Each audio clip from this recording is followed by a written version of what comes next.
back to my channel, and today gagawa ako ng full face using drugstore makeup. Wala namang nag-request ito. Parang gusto ko lang siyang gawin. Siguro gagawa ako ng parang smoky. Finger cross. Cross finger. Balig ko. So, ayan. Let's start! Gagamitin kong primer is itong Baby Skin. Lalagay ko lang siya sa T-zone. Ayan, konting-konti lang. And i-blend ko lang siya using my fingertips para mas smooth yung mga pores and everything. Namumula.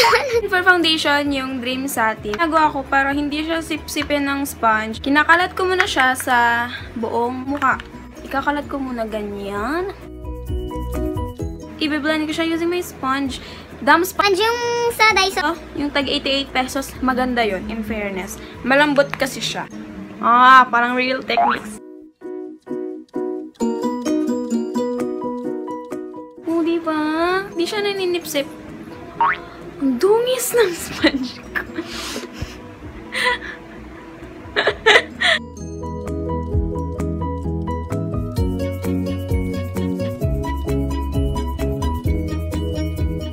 Hindi pa rin natakpan yung mga red ko dito. At dahil may mga red pa ako dyan sa mukha, gamit na lang ako nitong Fit Me yung 35?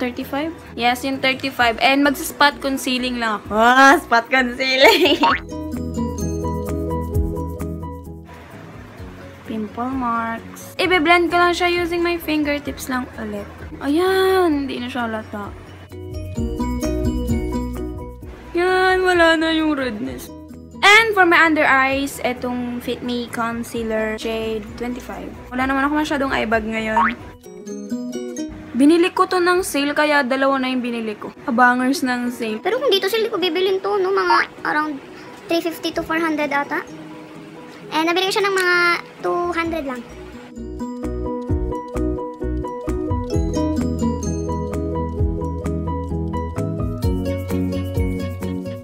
Isaset ko siya nitong Nichido Final Powder. Didip ko lang itong maduming sponge. Dito lang sa my under eye. Hindi ko pala siya isaset. Parang bake na rin gano'n. Kasi yung look na gagawin ko, parang soft, smoky eye. Lagyan ko ng marami. Gawin ko yung eye makeup ko. Kasi diba pag mga black eyeshadow ganyan, masyadong pigmented, parang may fallouts kapag gagawin ko siya. Kaya nilagyan ko ng maraming ganyan. Para i-dust off ko na lang yung under eye ko pag sakaling may fallout. Tapos ko nang gawin yung eyebrows ko. And yung ginamit ko is yung Fashion Brow Duo. Yan. And eye makeup na. Kunin ko tong color na to. Parang match siya na top.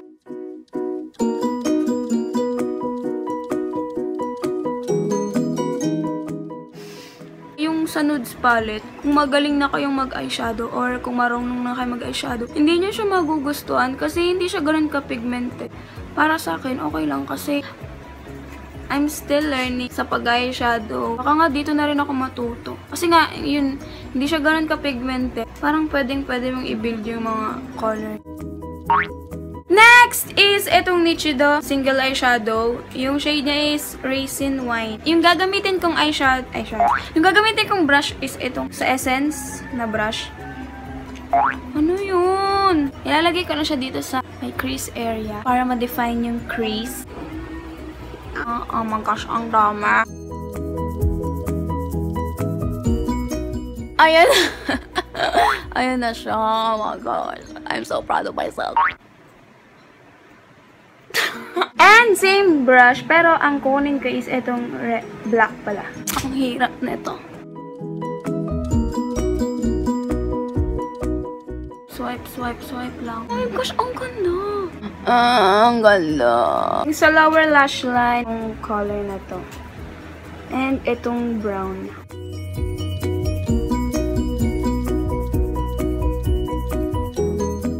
Tapos ganun yung eye makeup ko, i-dust off ko na lang to under eyes. Mga ano siya, may mga fallout siya ng konti, pero hindi makita sa camera. Pero meron. At least, hindi siya dumikit dun sa balat.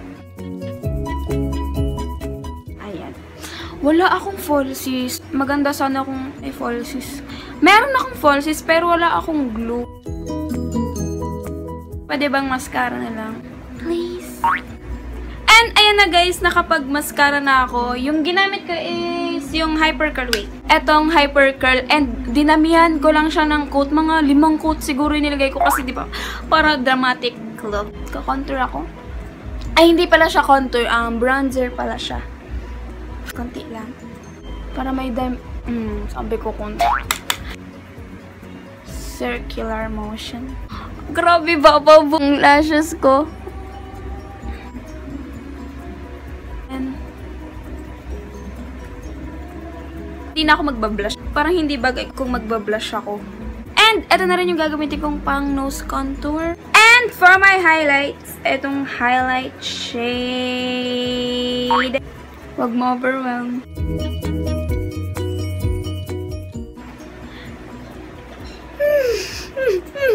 I'm glowing. Okay, next lipstick, yung EB Advanced in the shade Private Bitch. Sana bagay sa look. Yun na.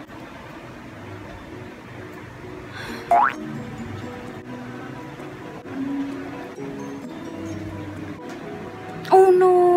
Bagay ba yung lipstick? Masyadong nude. Nakatakot. Oh, multo. Parang wala kang lips. Masyado siyang nude. Lalagay na lang siguro ako nitong BYS lip pencil shade. Sa naman.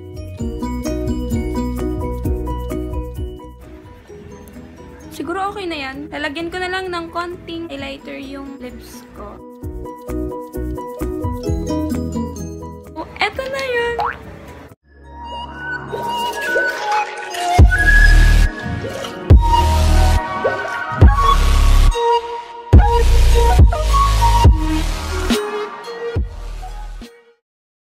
Ang dugyot ko. Ano ba? Thanks for watching. See you in my next one. Bye-bye!